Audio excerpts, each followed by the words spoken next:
रचिल्या ऋषी मुनींनी ज्याच्या ऋचा अनंत डंका विनायका रे झडतो तुझा दिगंत रचिल्या ऋषी मुनींनी त्याच्या ऋचा अनंत डंका विनायका रे झडतो तुझा दिगंत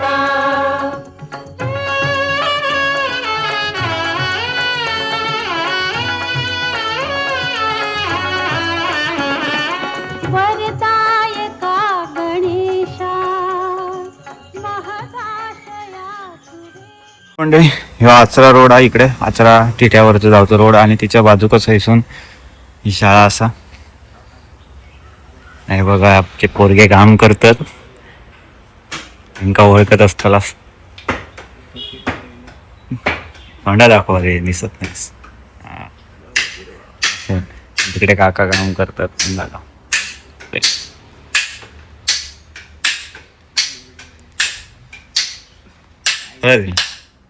थोडं काम आणि इकडे मंडळी आतमध्ये साच्या भरूचं काम चालू असा.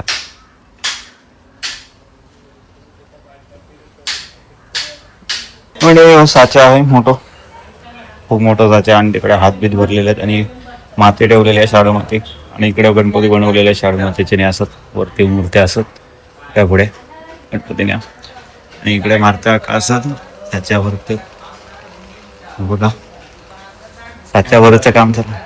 मारुती यात्रेकर साच्यावरतात खूप मोठं साचा मंडळीनो बालकाने गेल्यात अजून माणूस येऊचे आहेत आणि साच्या भरतेले आहेत आणि इकडे पण मातीचे गणपती काढलेले आहेत बारके बारके 2 फुटाचे आणि हे मंडळीने शाडू माती लगदीचे गणपती केलेले आहेत. इकडे हलके आणि मजबूत. इकडे एक 3 फुटाचा गणपती आहे मातीचा आणि आता बाकीचे जण साच्या भरू घेणार असत. इल्यावर साच्या भरू दाखवते प्रोसेस पुढची.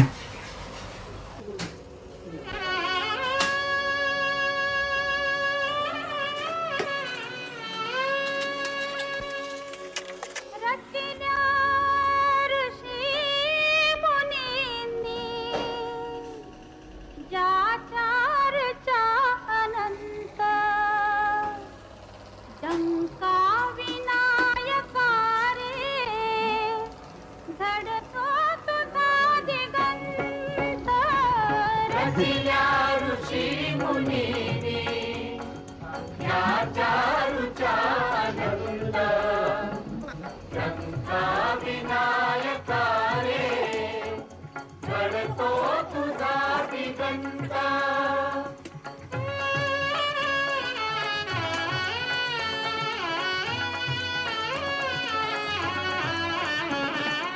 वरदायका गणेशा महदाशया सुरेशा वरदायका गणेशा महदाशया सुरेशा का वेध लाविती तू हे रंग एकदंत रचिल्या ऋषी मुनींनी ज्याच्या ऋचा अनंत डंका विनायका रे झडतो तुझा दिगंत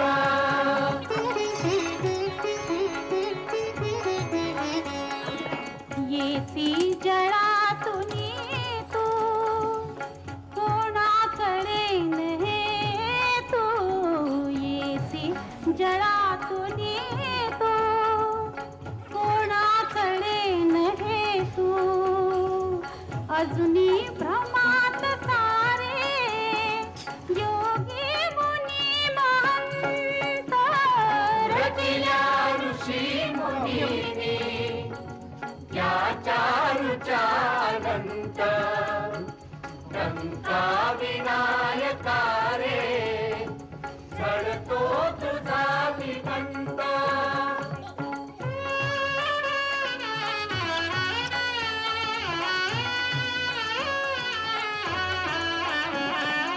मढ मंदिर येती जे जे अनन्य भक्त मढ मंदिरात येती जे जे अनन्य भक्त ते सर्व भाग्यवंत होतात पुण्यवंत रचिल्या ऋषी मुनीनी या चारूचा अनंत लंका विनायका रे घडतो तुझा दिगंत.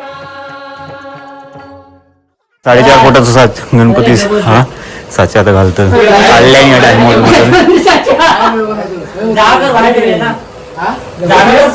किती माणूस बघा 1 2 3 8 9 माणसात 9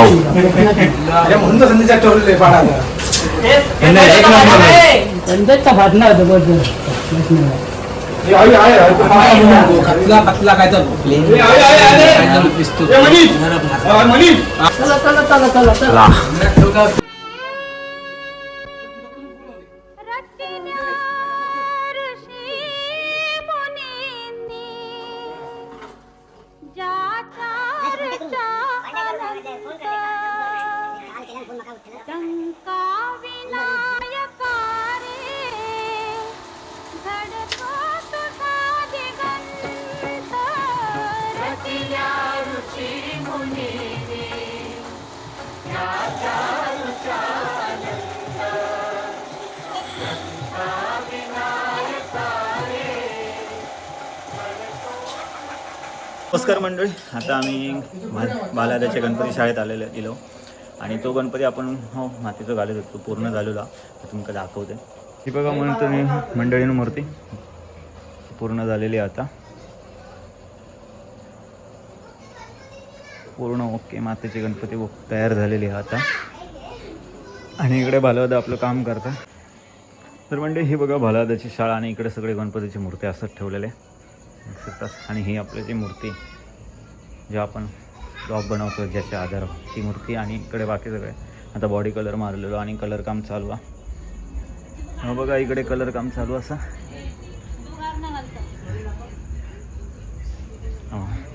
हा भालादा चेडवा मोदक रंगवता इकडे बघ गो जरा दाखव. नाव काय तुझा? जुई. इकडे मोदक रंगवता आणि ही भालादाची मिसेस बायको रंगकाम चालू आहे कपड्यावरचं काम. यांची तोंड काय बघलेली आहेत चेहरे प्रत्येक व्हिडिओ दिसत असते.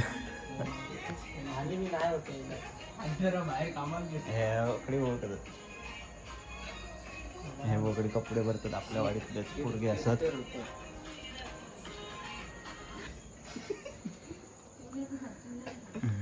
हे बघाकडे रंगकाम चालू गणपती रंगकामाक सुरुवात केलेली असा इकडे कपड्यावरचं काम चालू आहे. हे पण इकडे कपडे भरता गणपतीचे.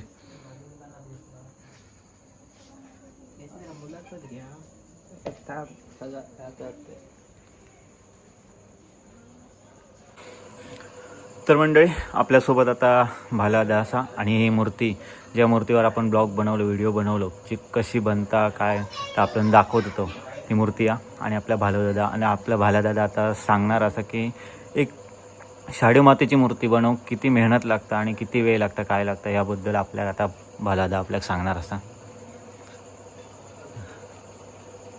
मला सुरुवातीला 1-2-3 महिने जेव्हा पावसाची चावल लागते त्यावेळेला माती आम्ही खाणीतून आणतो. आता काय शाडू माती वापरतो. पूर्वी आम्ही खाणीतून माती आणायचो. वांगणी गावातून बैलगाड्यातून माती यायची. आता सगळी ही भावनगर गुजरातवरून माती येते. ती अगोदर 2-3 महिने अगोदर ती आम्ही भिजवली जाते. भिजवून ती ठेवली जाते पॅक करून. चांगली ती माती पुसायला म्हणजे हे व्हायला रंग बदलतो. सुरुवातीला व्हाईट असतो नंतर ती थोडी थोडी अशी काळपटपणा येतो. मग माती भिजवून झाल्याच्या नंतर साचे बांधलेले असतात आमचे. त्या साच्यामधून आम्ही ती मूर्ती काढतो. निदान एक 4 फुटाची मूर्ती काढायला आम्हाला साधारण एक 2-2.5-3 तास लागतात आणि एक कमळ. एक फार कष्टाचं काम आहे. एका माणसाचं काम नाही, 2-3 माणसं लागतात त्याला काढायला, उचलायला वगैरे अशी जी प्रोसिजर आहे ती काढायची. ते आपण काय ते व्हिडिओत बघितलं होतं किती माणूस लागतात काय ते. 2-4 माणसाचं काम आहे ते काढायला. त्याच्यानंतर मूर्ती साच्यातून काढून दिल्याच्या नंतर ती थोडीशी सुकवली जाते. म्हणजे साधारण 1 दिवस 1-1.5 दिवस 2 दिवसाच्या फरकाने त्याच्यावर काम केलं जातं. कारण ताजी करता येत नाही, कारण काय जरा ती सुकली पाहिजे. त्याच्यानंतर त्याचे हात, डोकं, सोंड वगैरे सगळं जॉईंट वेगवेगळे असतात ते त्याला लावावे लागतात. फिनिशिंग त्याच्यानंतर प्रोसिजर असते. फिनिशिंग केली जाते आणि मूर्ती सोडली जाते, जशी की आता मी सोडली आहे तशी. तर ती पूर्ण फिनिशिंग करून ओके झालेली आहे. मूर्ती ओके झाली. त्याच्यानंतर फिनिशिंग झाल्यानंतर त्याची ज्वेलरीचं काम केलं जातं. हे तुम्ही बघताय ब्लॉकमध्ये सगळे ज्वेलरी केलेली आहे आणि दागिने वरचे घातले त्याच्यानंतर ती सोडली जाते मूर्ती. ती ऑटोमॅटिक सुकली जाते मग ती. आता हे रंगकामासाठी ओके झाले ना. आता हिला साधारण एक 8 दिवस झाले म्हणून अजून जाणार 8 दिवस हिला रंगकाम करायला. व्यवस्थित सुकायला पाहिजे. मला आता आपली ही शाडू मातीची मूर्ती आहे, पण शाडू मातीची मूर्ती योग्य की POPची मूर्ती योग्य असतं? तशी बघल्याच्या नंतर थोडी शाडू मातीचीच मुळात मूर्ती पाहिजे. कारण पार्वतीने आपल्या अंगाच्या मळापासून म्हणजे जी निसर्गापासून जी धूळ माती लागलेली होती त्यापासूनच मूर्ती घडवलेली होती पार्वतीने. मग ती निसर्गाचीच अवशेष त्याला पाहिजे म्हणून ती मातीचीच पाहिजे. आता काय झालं आहे, आता थोडंसं लोकांच्या ग्राहकांच्या आग्रहा खातो आम्ही प्लास्टर POPचे थोडे मूर्ती आणतो, पण ते त्यांना सांगून देतो तुमच्याजवळ पाणी पुष्कळ असेल किंवा काय असेल तरच घ्या. पण काही जण आहेत ना त्यांना मातीच्याच लागतात मूर्त्या, त्याच्यामुळे त्यांना आम्ही मातीच्याच मूर्त्या देतो. तर आपली परंपरा जपण्यासाठी किंवा संस्कृती आपली जपूची असतात तर ही शाडू मातीचीच गणपतीची मूर्ती बनवणे आणि पूजणे ही योग्य असतात. भाल्यादा आपण गणपती बनवतो, पण आता ह्याच्यात गणपती ना वेगवेगळ्या रूपात बनवलं जातं. यावर तुझं काय म्हणणं? बघा, गणपती हा गणपतीच असतो. गणपतीचंच पूजन व्हायला पाहिजे. आता काही मूर्तिकार त्या विष्णूचं रूप देतात, शंकराचं देतात, छत्रपती महाराज शिवाजी महाराजांचं रूप देतात, हनुमंताचं रूप देतात आणि असे इतर सगळे देवदेवतांचे त्यांना रूप देतात. ज्यांना आपला प्रिय व्यक्ती साईबाबांचं देतात, अक्कलकोट स्वामींचं पण देतात. पण ते योग्य नाही. गणपती हा गणपतीच पाहिजे आणि तो त्या रूपात गणपतीच्या रूपात आहे त्याच रूपात गणपती गणपतीच्या रूपात पाहिजे असं करून. आता सध्या सैनिक सोल्जर किंवा हो नवीन ट्रेंडिंगमध्ये बॉलिवूड पिक्चर त्यांच्यासारखे गणपती पण बनवून राहिले. नाही, ते योग्य नाही. हे कुठेतरी चुकतंय, कुठेतरी भटकतंय. म्हणजे आताची नवीन पिढी ना भटकते आणि त्याला एक वेगळं रूप द्यायचा प्रयत्न करते ती नवीन पिढी. असं नको करू. गणपती हा गणपतीच असतो, त्याला गणपतीचं स्थान द्या, गणपतीच पूजा आणि शाडू मातेचीच मूर्ती पूजा, असं मी पुन्हा वारंवार सांगतो. सगळ्यात एक मेन प्रश्न असता की आपल्या मूर्तीच्या गणपती मूर्तीची किंमत, कारण खूप हाईटप्रमाणे किंवा वेगवेगळ्या रूपात साईजप्रमाणे मूर्तीची किंमत वेगवेगळी असतात. तर मूर्तीची किमतीवर तू काय सांगशील? असं मूर्तीच्या किमतीवर म्हणजे आता बघा, पेट्रोल डिझेल वाढलं, त्याच्यामुळे आता सगळ्या गोष्टीवर जे गणपतीला जे वस्तू लागतात ते सगळ्यावर हे लागलं, GST लागते किंवा पेट्रोल डिझेल वाढल्यामुळे सगळंच वाढत जातं. मग नंतर कलर वाढतात, ते POP वाढतात, शाडू मातीचे रेट वाढले, कारण ते सगळं वाहतूक केल्यामुळे त्याला पेट्रोल डिझेल वाढतं. त्याच्यामुळे तो सगळा भार सगळ्या गोष्टीवर जातो. त्याच्यामुळे किमती प्रत्येक वेळी दरवर्षी ते कमी जास्त म्हणजे वाढतच जातात, कमी कोण होत नाही पण वाढतच जातात. पण आता होत आहे कसं, गणपतीकडे एखादा ग्राहक जेव्हा येतो आपल्या आणि हा बाबा कितीला, तो म्हटलं आता हा मूर्ती मी साधारण एक 5-6 हजाराला देईल, अंदाजे बोलतोय, 5-6 हजाराला देईल. पण ते त्याच्यात पण बार्गेनिंग करतात लोक, नाही मला 4 हजारापर्यंत मूर्ती पाहिजे. पण तसं करू नका, कारण काय होतं प्रत्येक वर्षी किमती वाढत जातात आणि आम्ही पैसे जे घेतो की नाही, आम्ही आमच्या कलेला विकत नाही. आम्ही जो वेळ देतो ना त्याचे पैसे घेतो, कलेचे आम्ही पैसे घेत नाही. कला आमची विकली जात नाही. म्हणजे कलाकार आपल्या कलेला कधी विकत नाही, त्याच्या मागे जो वेळ लागतो वेळ लागतो त्या वेळेचे पैसे कलाकार वेळेचे घेतो, पैसे मूर्तिकार. घेतो आम्ही कला कधी आम्ही विकत नाही, आमची कला आम्ही सादर करतो. तर बघ बाला दादा, आपले मूर्तिकार हो का आपली कला सादर करता आणि ते का वेळ जाता, म्हणजे दिवसाचे 24 तास होतं, 24 तासातले 18-20 तास मूर्तिकार हो सध्या गणपतीच्या एक सीझनला आणि काम करत असता. मग त्या कामाचं ते का मोबदला भेटत नाही, मग त्यावर काय सांगतो? आता बघा, ह्या मूर्ती कलेला मूर्ती बनवायला निदान ह्याचा मूर्ती बनवायला मला ना 3 दिवस लागले. 3 दिवस अथक परिश्रम करून ही मूर्ती मी आता तुमच्यासमोर उभी आहे. मग ह्या माझा म्हणण्याचा उद्देश असा आहे की आता ह्या मूर्तीवाले जे येणार की नाही ते आता उद्या बार्गेनिंग करणार की एवढी मूर्ती कशी, एवढी गेल्या वर्षी आमची एवढी होती, यावर्षी एवढी कशी काय. तर मला एवढंच सांगायचं आहे की तुम्ही 1-1, 1.5 लाखाचे तुम्ही मोबाईल घेऊ शकता, 8-8 लाखाच्या गाड्या घेऊ शकतात. दारूच्या बॉटलवरचं लेबलवरचं जेवढी किंमत आहे तेवढी तुम्ही देता. मग आमच्यासारख्या कलाकारांना तुम्ही पैसे का देत नाही किंवा त्याचा मोबदला आम्हाला का मिळत नाही? आम्ही वेळेचा आमचा मोबदला मागतोय. आम्ही कष्टाचे पैसे हे करतोय काय, म्हणजे माझ्या वेळेचे पैसे मागतोय. मी माझी काय कला विकत मी कधीच देऊ शकत नाही. मग ते लोक असं का करतात, बार्गेनिंग का करतात गणपतीच्या बाबतीत? ती माती आहे, तिचे विसर्जन करायचं आहे म्हणून की अन्य काय कारण आहे? मोबाईल तर तुम्ही घेताय, टी व्ही घेताय, फ्रीज घेताय, सगळं घेताय आवाज. मग गणपतीला त्याला 11-12 दिवस तुम्ही जे पुजताय, याची सेवा करताय, त्या कलाकाराला तुम्ही दुखवलं जात आहे. त्या कलाकाराला दुखून तुम्ही ते गणपतीची सेवा करताय. अशाने गणपती तुम्हाला कधी पावणार नाही आणि काही हे होणार नाही.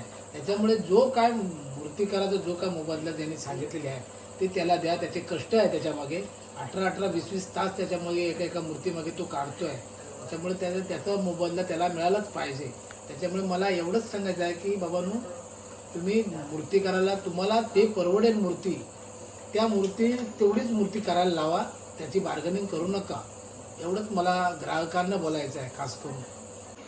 मला दादा, तू आता एक मूर्तिकार, मग आता जे पुढे नवीन मूर्तिकार येतात किंवा नवीन शाळा चालू केलेली असतील किंवा नवीन मूर्तिकारचे घडतात, त्यांना त्या मूर्तिकारांका तू काय संदेश देऊ शकतो?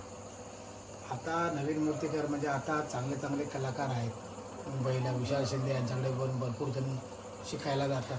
तर तिकडे जाऊन शिका आणि प्लॅस्टर ऑफ पॅरिसची मूर्ती न आणता शाडू मातीचीच मूर्ती बनवा. कारण आताची मुलं जी आहेत ना, जी नवीन पिढी आहे, जी जरा ॲक्टिव्ह आहेत, ती ह्या कलेकडे जर वळले तर काहीतरी एक नवीन आपल्याला करता येईल. कारण आताच्या मूर्त्या जरा चांगल्या व्यवस्थित म्हणजे ॲक्टिव्ह असतात, जिवंतपणा जास्तीत जास्त जिवंतपणा देण्याचा प्रयत्न करतात. असे मूर्तिकार मुंबईला पण भरपूर आहेत, कोकणात पण भरपूर आहेत. मला एवढंच सांगायचं आहे की कुठेतरी वायफाय आहे म्हणून मोबाईलवर तिकडे जाऊन बसायचं आणि 24 तास म्हणजे तिकडेच गप्पा मारायच्या, पार्ट्या करायच्या, हे करायच्या. असं न करता तुम्ही ह्या कलेकडे जास्तीत जास्त वळलात जर तर तुम्हाला 12माही काम मिळू शकतं. मुंबईला जाण्याची गरज नाही, 12-12 तास काम करण्याची, वॉचमॅनगिरी करण्याची काही गरज नाही. त्याच्यामुळे ह्या कलेकडे जर तुम्ही वळाल, व्यवस्थित जर त्याला आकार द्याल त्या कलेला, तर तुम्हाला 12 महिने काम मिळू शकतं. लगद्याच्या मूर्त्या पण इथून बाहेरगावी जातात, त्याच्यात पण काम मिळू शकतं. आणि मातीचं तर आहेच, त्याला स्कोप आहे, भरपूर आहे, पण 12माही काम चालू राहील. शाडूच्या मूर्त्या आणायचे बंद करा आणि मातीच्या मूर्त्या करायला तयार राहा. म्हणजे कोकणची कला म्हणजे कोकणातल्या मूर्तिकारांची कला जगभर पसरली जाईल. आणि म्हणजे हे जे बॅकग्राऊंड पाठीमागे जे उभे असत ते शौर्या मूर्ती कला केंद्राचे सगळे कलाकार असत, बाल्यादासोबत काम करणारे. हे बघा काकी आणि ज्यांचं चेडू पण असा आणि सगळे मूर्ती कलाकार असत, ते आपण व्हिडिओमध्ये बघितलं. परत भेटूया पुढच्या व्हिडिओमध्ये, नेक्स्ट ब्लॉगमध्ये. गणपती बाप्पा मोरया.